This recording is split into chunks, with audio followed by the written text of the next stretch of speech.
ලංකාවේ දැනට ගන්න තියෙන best value monitor review එක.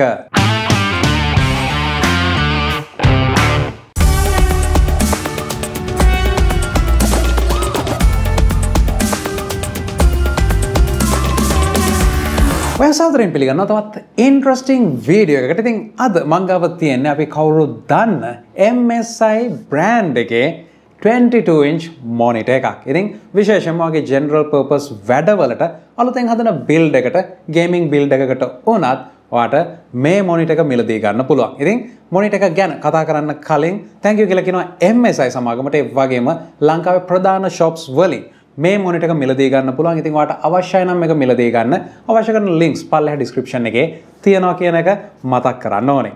එහෙමනම් අපි කතා කරමු monitor එක ගැන. පළවෙනියටම මේ තියෙන monitor එක ලංකාවේ මේ වෙනකොට ඔයාට ගන්න පුළුවන් best value monitor එක කියලා කියන්නේ විශේෂ හේතුවක් ඇතුව. පහුගිය අවුරුද්දේ සිද්ධ වෙච්ච නොයෙකුත් හේතුන් නිසා ආර්ථිකමය ලොකු මිල ඉහළ යාමක් සිද්ධ වුණා. ඉතින් මේ විදිහට විශාල වශයෙන් මිල වැඩි වෙනවත් එක්කම නොයෙකුත් brands වල monitors market එකේ තිබ්බ ලොකු මිල ගණන් වලට හැබැයි MSI සමාගම මේ monitor එක ලංකාවේ market එකට රුපියල් 32000කට challenging price point එකකට ඉදිරිපත් කරද්දී ඒ වෙනකොට ලොකු මිල ගණන් වලට තිබ්බ මේ range එකේම spec එකේම monitors වල මිල ගණනුත් මේ වෙනකොට අඩු වෙන්න පටන් අරන් තියෙනවා. ඉතින් MSI සමාගම මෙතනදී අපිට දෙන මේ package එකේ මොනවද තියෙන්නේ, monitor එක මොන වගේද කියලා අපි බලමු. box එකේ තියෙන්නේ මොනවද කියලා බලන ගමන්.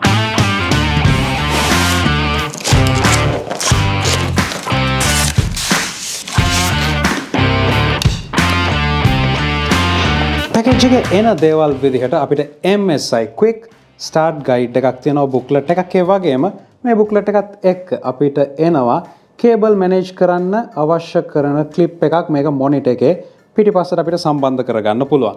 ඒ වගේම අපිට power cord එක, power brick එක අපිට ලැබෙනවා සහ HDMI cable එකක් package එකේ අඩංගු වෙනවා.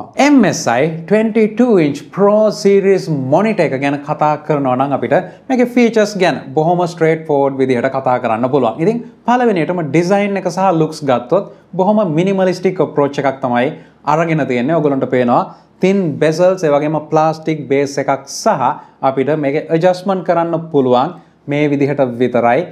වෙනස් විදිහකට adjustments එහෙම නැත්නම් tilting නැහැ. ඉතින් panel එකේ technology එක විදිහට ගත්තොත් මෙතනදී අපිට තියෙන VA panel එකක් LED backlit විදිහට. මෙතනදී VA කියලා කිව්වට IPS නොවන උනාට මේ වෙනකොට තාක්ෂණයේ දියුණුවත් එක්කම TN වගේම VA panel උත් IPS වගේම හොඳ color reproduction එකක් කරන්න පුළුවන් තත්ත්වයට දියුණු වෙලා තියෙනවා. මේ දේවල් එක්ක අපිට මේ monitor එක gaming වලටත් පාවිච්චි කරන්න පුළුවන්. විශේෂයෙන්ම brand new 22-inch monitor එකක් 100 Hz refresh rate එකක් තියෙන. ඉතින් අර 60 Hz වලින් එළියට ඇවිල්ලා අපිට smooth gameplay එකක් මේ හරහා ලබා ගැනීමේ හැකියාව තියෙනවා. ඒ වගේම design එක විදිහට ගත්තොත් මෙතනදී monitor එකේ plastic base එකේ පුංචි groove එකක් තියෙනවා. මේක අපිට අපේ mobile device එකක් පහසුවෙන් තියාගන්න හැකියාව තියෙනවා. accessory එකක් විදිහට මම හිතන්නේ table එක උඩ ඉඩ අඩු කරගෙන වගේ mobile phone එක මෙතනින් තියාගන්න එක ටිකක් practical design එකක් කියලා කියන්න පුළුවන්. මොකද monitor base එකට කොහොමත් ඉඩක් යනවා. අපිට එතන මේ වගේ screen එක දිහා බලා ගන්න පුළුවන් විදිහට phone එක තියාගන්න, device එක තියාගන්න එක ගොඩක් හොඳ addition එකක් කියලා කියන්න පුළුවන්. මේ දේවල් එක්ක monitor එකේ අපිට cable management ගැනත් basic උනාට අපිට cable management එකත් බොහොම neat විදිහට කරන්න පුළුවන්. supply කරලා තියෙන bracket එක මෙතනට fix වෙනවා. ඊට පස්සේ වාගේ graphic ඒ වගේම power cable මේ හැම දෙයක්ම බොහොම පහසුවෙන් manage කරගන්න පුළුවන්. table එක උඩට එන්නේ නැතු. ඒක ඉතාමත් neat addition එකක් කියන්න පුළුවන්. ඒ වගේම මෙතනදී අපිට මේ monitor එක wall mount කරනවා නම් එහෙමත් නැත්නම් ඔය arm එකකට connect කරලා ඒ විදිහට වගේ setup එක හදනවා නම් ඒකට අවශ්‍ය කරන mount එකත් මෙතනදී තියෙනවා. monitor එකේ on screen display එක සහ menu facilities ගැන කතා කරද්දී පළවෙනි button එක අපිට power button එක විදිහට තියෙනවා.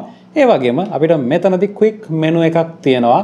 input එක තෝරගන්න. ඒ වගේම තමයි අපිට full menu එකක් තියෙනවා මෙතනදී professional විදිහට mode එක තෝරගන්න. ඒත් එකම input source එක තෝරගන්න, navigation හදාගන්න අපිට පුළුවන්. ඒ වගේම settings menu එක තියෙනවා. ඉතින් අපිට මෙතනදී languages ගොඩක් තියෙනවා settings හදාගන්න. ඒ වගේම විශේෂයෙන්ම professional කියන mode එකට අපි ගියොත් මේ mode එක යටතේ අපිට eco ඒ වගේම user default mode එක සහ ඔයා internet email එහෙම නැත්නම් monitor එක දිහා ගොඩක් වෙලා බලන් ඉන්නවා නම් low blue light එක තියෙන anti blue කියන mode එක පාවිච්චි කරන්න පුළුවන්.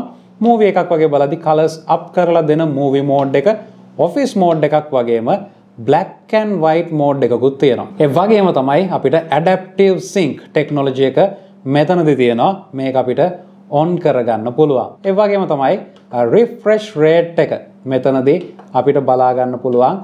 ගේම් එකක් ප්ලේ කරද්දී refresh rate එකත් මේ විදිහට display කරගන්න පුළුවන්. ඒ වගේම monitor එකේ අපිට alarm clock එකක් තියෙනවා. ඉතින් මේ වෙනකොට නම් අපි smart devices පාවිච්චි කරන නිසා කිසිම ප්‍රශ්නයක් නැහැ. නමුත් මෙතනදී අපිට timer එකක් තියාගන්න පුළුවන්. ඔයා ගේම් එකක් live stream කරනවා ඒ වගේ දෙයකදී මෙතන අපිට screen එකේ කොතනද මේක display වෙන්න ඕනේ කියලා විනාඩි 15 30 45 සහ අපිට අවශ්‍යයි නම් මේක adjust කර ගැනීමෙත් හැකියාව තියෙනවා. මේ monitor එකේ තිබ්බ තවත් දෙයක් තමයි ඔයගොල්ලන්ට මම දැන් පෙන්වන්න යන්නේ. ඉතින් මේක screen assistant කියන feature එක. මේ feature එක යටතේ IQ කියන check කීපයක් තියෙනවා. මේ test එකක් තෝරගත්තට පස්සේ අපිට monitor එකේ මේ විදිහේ පළවෙනි test එක grid එකක්. ඉතින් මේ හරහා අපිට කියනවා to perform the test මේකට කියන්නේ Amsler grid කියලා IK එක යටතේ keep your eye focused on the dot in the center of the grid. MSI recommends you to take a rest for 20 minutes. If any of the lines in the grid appear wavy, blurred or distorted, or if some boxes in the grid don't look like a square or the same size. ඒ වගේම දෙවෙනි test එක අපිට තියෙනවා. මේ test එක යටතේ අපේ eye check up එකක් තමයි සිද්ධ වෙන්නේ. ඉතින් monitor එකක මේ feature එක settings ඇතුලේ සාමාන්‍යයෙන් දකින්න ලැබිලම නැහැ කියන එක අනිවාර්යයෙන්ම කියන්න අවශ්‍යයි. ඊළඟ එක තමයි posture correction එක. ඉතින් මේක වාඩි වුණාට පස්සේ නිවැරදි විදිහට වගේ eyesight එක තියනවා නම් මෙතන ඉඳන් පල්ලෙහාට අපිට කොහොමත් normal විදිහට පේනවා.